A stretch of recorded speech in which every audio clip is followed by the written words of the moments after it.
All right, what's up, everybody? Welcome back to the channel. It is your boy, the Gifted One, Gifted Gamer 204. And if you're new here, make sure you subscribe to the channel, hit the like button, share the video as well. As we get right into this video right here. So today, I found this video right here by Digital Foundry.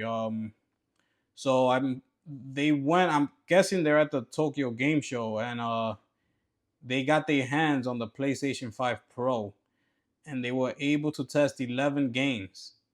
Okay, so they tested 11 games. They were able to use the PSSR and the ray tracing upgrades, and they even interviewed some of the developers of the game. It's a pretty long video, so I'm gonna try to just go through it like real quick. I just want to see like what the games look like. Uh, I'll see if I let the developers say what they gotta say, but it's a pretty long video. It's an hour long, and I'm definitely not trying to make this video an hour long. All right, so let's get right into it.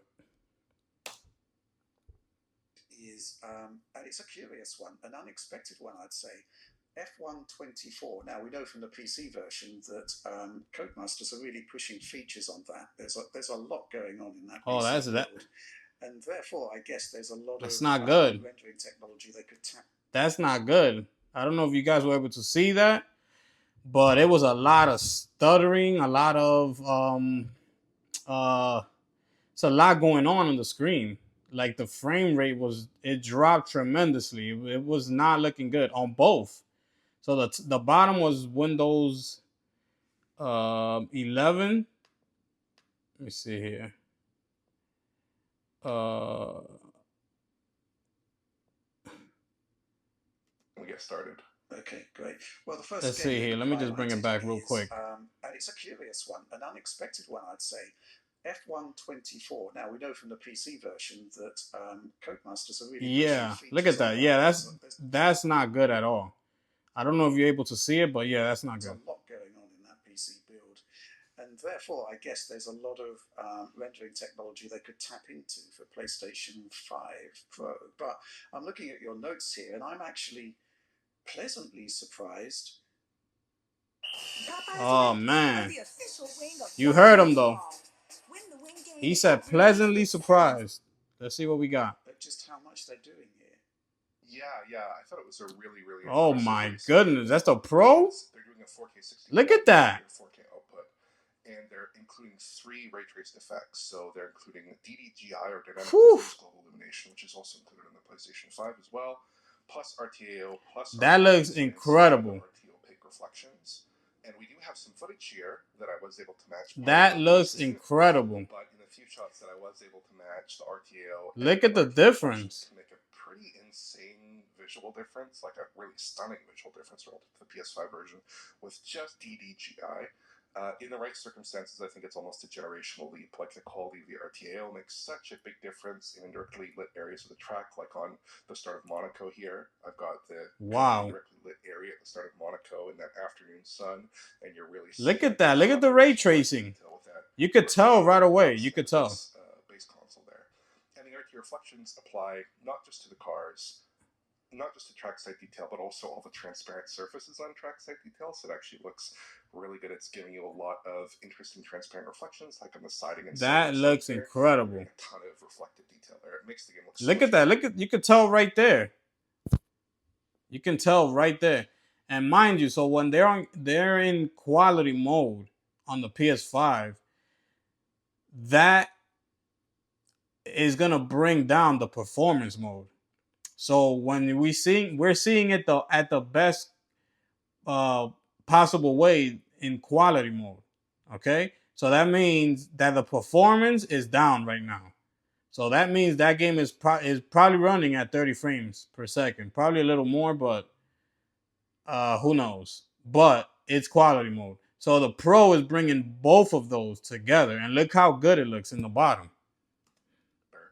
I mean, this is not too new because we've seen this stuff on PC before, but it looks really good. And it's like a Formula One fan myself. It gives you a much closer fidelity. Yeah, to real life PC, not on the experience. console. I'm able to speak to Simon Lum. That's how good it is. They gotta compare it to a PC. That's how good the console is.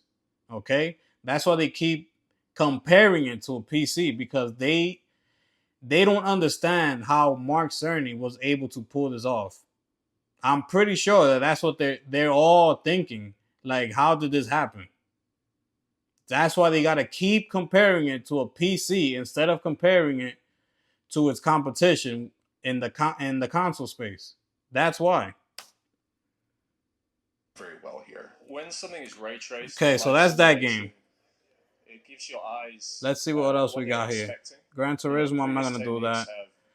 Horizon, we already know that's gonna look amazing. Let's look a little bit at Hogwarts. Obviously, there was going to be enhanced ray tracing effects there. There's the classic shot of the Hogwarts. That looks amazing. There, which people look at that. To various different systems, including high-end PC. Oh yeah. So I'm assuming now that with insights from the developer, we've got a much better understanding of what's going on here. Yeah. So basically, the key mode, I would say that 30 FPS mode that they have been showing off is their Fidelity RT mode. So that has RT reflections and RT shadows, like was earmarked in the story presentation. But they have laid out a number of interesting improvements here, like the RT. Let me see. PS5 Pro is much faster on it than the base, so that can give us a capability to collect objects are more farther out and have more accurate representation when you do make a reflection. So yeah, I think overall, Hogwarts it's amazing. It looks amazing. I have this game. Look at that. Look how it looks. Look at the floor. You could even see it in his hair. Everything. It's a big difference from the base PS5, and I have this game, and it does not look like this. And obviously, I'm playing in performance mode because there's no way I'm playing a game in 30 frames per second. There's no way. I'm not doing it. So I don't play in quality mode. So I don't get to see how the game really looks. You know, I gotta play it with, it's looking like 1080p, and it doesn't look good. It does not look good. So let me see. Rift Apart, Spider-Man 2, you already know that them games are gonna look amazing. Last of Us Part 2, we already know it's going to look amazing. This is the Final Fantasy VII Rebirth. Let's see. Even though we've seen a couple of these shots already. It's the personal here we go. theorem. If you bundle home and auto... Here we go. Yeah, so Final Fantasy VII Rebirth. Now, this one was quite interesting because in the wake of the reveal, obviously, we then got the ProRes version of the Mark Cerny reveal, but Sony also shared with us some additional B-roll, including a 7-minute ProRes clip of Rebirth, which we spun out into a video, which excited a lot of people because, well, it's one of those games where the base PlayStation 5 version of the game in performance mode had some pretty profound. Oh, you could definitely tell. I know you could see that. PlayStation 5 Pro cleans up immensely so, but at the same time, we only had that 7 minutes of footage. We hadn't been hands-on. We hadn't been interactive with the experience. Look at that. Changes now, so I'm curious as to whether any of your sort of you could definitely tell observations. Definitely. Let's keep it moving because I'm not trying to make this video too long. That's another racing game. Looked a little blocky to me, a little soft, not very good. Again, in these side by sides, they were able to show me. That looks amazing, by the way. There were some issues. That's Motor Crew Fest. Into the kind of middle okay. Let's see Demon Souls here. Remarkable how good it looks. Like the guys at Blueprint did such a good job with this, and it's still like, if they released it today, it would still be like just a top tier visual experience. It's extraordinary how good it looks and how awesome it is, even on the base PS5. It's just such a that looks amazing. It looks awesome. It's look at that. Look at the leaves on the wall. Look at the rocks. Look at everything. Here, it's very much like Tilu, where there's a pro mode. And then there's the old cinematic mode, basically their equivalent of a fidelity mode or a quality mode. They called it a cinematic mode at 4K 30, and the old performance mode. So you get the new modes, or rather the new mode, and the old modes here, just like with Tilo. Yeah. And the cinematic and performance modes are the exact looks amazing. The pro mode okay, let me see what else we got here. Okay, this is the last one. Here we go, Dragon's Dogma 2. It looks pretty 4K here as well. Excellent. Well, let's move on to the final game in the roundup here. And it's the game that we really kind of want to see the most enhancements with, because there's kind of flaws in Beautiful. Look at that. CPU bottlenecks, GPU bottlenecks. That looks Dogma amazing. 2 Bro, I played this game and it does not look like this at all. Like this game right here is like night and day to what I played on the PS5 base. It looks night and day. This looks 100 times better. immensely demanding game. How far have they managed to push it with PS5 Pro? I've seen your B-roll, but it's quite selective. So I'm curious what your hands-on impressions were. It certainly looks good. Yeah, so here, the idea that I was able to glean from the developers is the idea is basically to have that same visual feature set as PS5, but rendered out with PSSR to 4K, which is just as we speculated based on like that 3 seconds of footage that didn't have those obvious checkerboarding artifacts. So that is a validation of what we saw last week. But this is a kind of interesting example, and I think I put it towards the end here because it's not very typical of the upgrades that we saw today, or that we saw last week, because there is some sort of interaction, I think, possibly between the PSSR and the RTGI, where it kind of breaks, and there's a lot of disocclusion issues in and around the RTGI presentation. It looked very weird. On base PS5, it didn't look 100% perfect. I think there's pretty clearly some screen space element to that RTGI. There is some breakup, but in the PS5 Pro version, it did look a lot worse.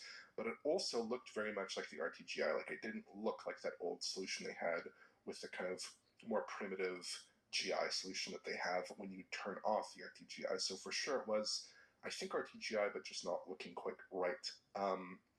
They did mention that the PSSR gives them more detail than the old checkerboarding solution they had.